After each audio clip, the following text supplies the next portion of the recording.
Well, the cat's finally out of the bag. Dunshameshi episode 19 is made up of two very distinct halves that have almost nothing to do with each other. One that finally introduces the hot-headed capital C Catgirl Izutsumi, and one that goes full-on psychological thriller mode inside Marcel's dreams. But the two are tied together by great creative decisions from storyboard artist Nobutoshi Ogura and episode director Kodai Nakano, both of whom have had their grubby little mitts on many of the best episodes so far. Though that's not to say that I don't have a few gripes, which we'll get to. So let's break it down and compare it a bit to the source material to see what creative choices have been made. This one covers chapters 41 and 42 of the manga, and the first change from Studio Trigger is this added shot of Marcel getting bonked in the face by Izutsumi's tail. This shot is missing, but they come back to it with this one, where Senshi's closed legs paradoxically make it even more slutty. They've added Laios eagerly staring to the background of this shot, always eager to learn from Senshi's technique. And I like how the mushroom slices stick to the blade and get flung in this little arc. Though you can tell that the knife, hand, and airborne slices are just on a 7-frame loop, while these bits get altered with each slice. And there's even a slight animation error here, where the two layers are misaligned by 1 frame, so each new mushroom slice is added to the pile slightly before the flying version of that same slice has disappeared. There's some great use of depth in these shots as the Yamanba erupts from the curse on Izutsumi's neck. The animators take this panel and put the camera more into the middle of the action to convey the verticality of the scene. As the camera tilts upward to follow the monster, its head rotates up relative to our perspective, putting us under its nose, making its mouth take up a bigger portion of its face and escalating the horror of this thing in motion, even more than the mostly straight-on perspective in the manga panels. And this accompanying shot of Izutsumi looking up at it also makes great use of depth and adds the trailing paper and hair that form the monster's body. This match cut here with the Yamanba's knife placed approximately in the center of the screen in both shots to help your eye smoothly follow the action is yet another example of the subtle changes that need to be made to put still images in motion. As long as we're keeping track, here's another added Senshi panty shot, and I feel like this one has to be the most egregious one yet. This shot of Laios twirling out of control towards the camera also makes great use of depth, and I love the extreme smear frame in his sword blade. Interestingly, there are actually more frames to this little ease out at the tail end of his swing, which is animated on 2s,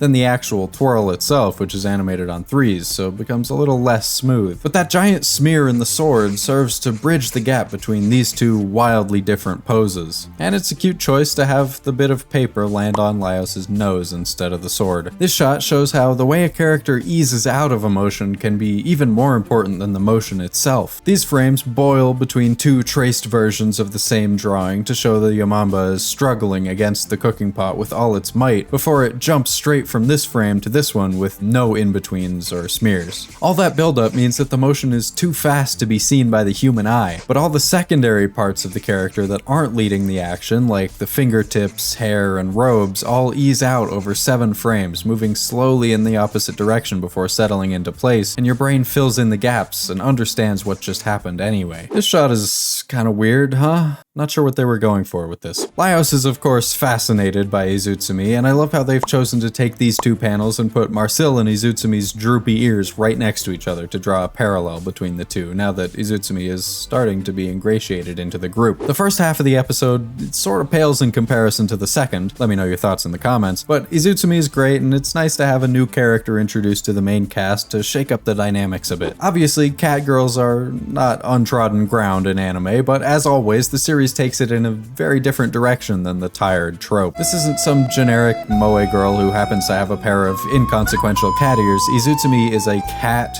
girl in every sense. Everything from her eyes to her fingernails, which she uses as weapons, the way she uses her ears to emote, the way she eats and drinks, the way she acts cautious, stubborn, ravenous, excitable, and independent, even this startled stare. Every single detail of her appearance and personality is influenced by the cat vibe that's been grafted onto her soul, apparently, and it's immediately evident from this introduction. Also, the Looney Tunes circle wipe at the end of this section is great. It's back! This is Laios' Laios' perfect monster from episode 2 brought to life. And you thought he was done with dog mode last episode? Laios is never done with dog mode. This is such a fun little choice here to show Fallen talking, show Laios listening, and then reveal that it's like a live-action multicam scene as Fallen sits up and moves from one tableau to the other, bringing life to the scene by naturally reframing from a medium shot to a close-up of Fallen's face, while also shifting the attention on the right side to Shuro in bed. I like Laios' Sentai pose here, but I like the dopier version in the manga better. But Marcel's dream is obviously the high point of the episode, and this is the correct choice to make it completely grayscale. The high contrast with harsh shadows and almost uncomfortably detailed background art contribute so much to the atmosphere here. While Ryoko Kui emphasizes the vastness of this dream world with unrelenting details that stretch out far into the distance, this version leans more into the darkness with details fading into shadow just yards from the characters, who seem to sort of emanate light and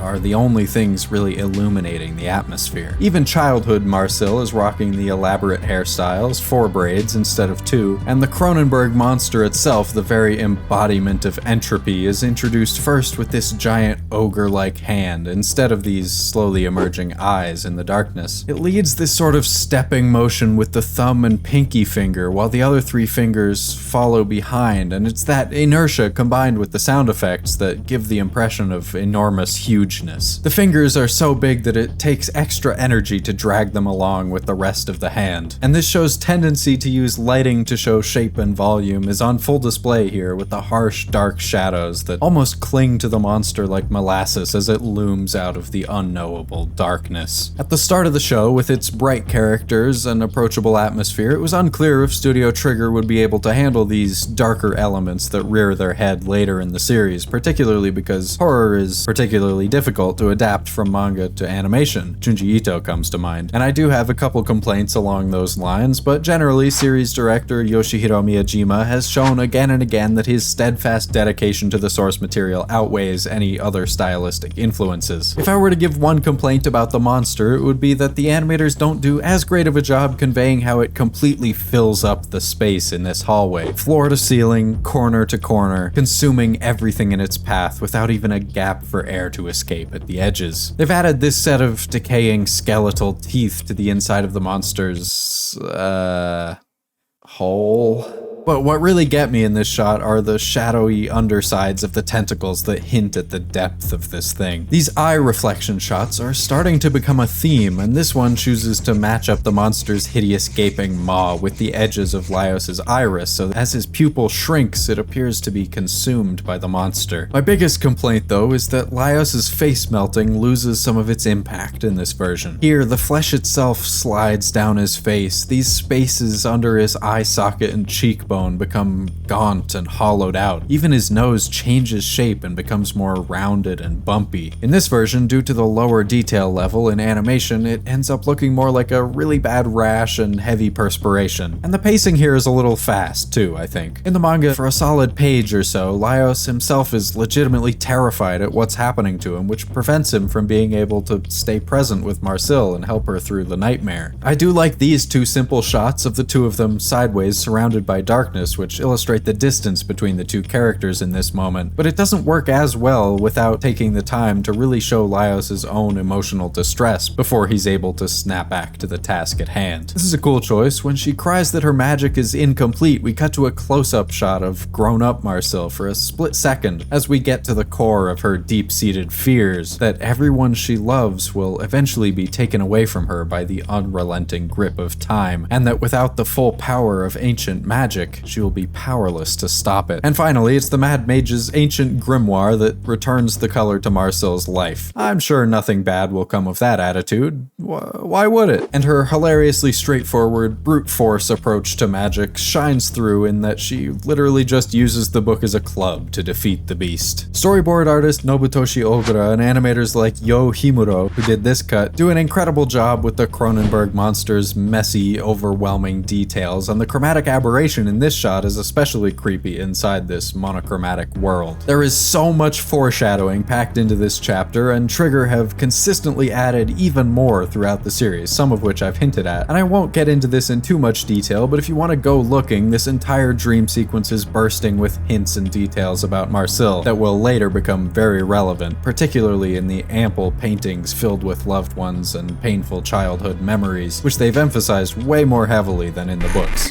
Whatever, I'll just tell you, she's actually secretly half cat, like Kizutsumi. Also, for the eagle-eyed viewers, this fluffy little dog that Marcille remembers Laios as in the dream is actually Dust Rag, one of his childhood dogs that were mentioned last episode. While the two halves of this episode clash a bit, and some of the horror elements do inevitably suffer slightly from the transition to animation, each half does some great characterization work in its own way. Get ready for even more Catgirl and Dogman action in next week's episode, and I'll meet you right back here to break it down. Consider subscribing so you don't miss it. And finally, thank you so much to my amazing supporters on Patreon: Leia Pico, Mamori, Scrubbin, Katie L, Siege Weasel, Retro Hime, Serial Isle, Nutaf, Patrick Davison, Arborix, Lisette MT, Jun, Dr. YOLO McSwag, Grav G, Squid Goo, Achu, and Austin and Shoji, as well as all the other names that you're seeing on the screen right now. Thank you all, and thank you all for watching. I'll see you next time.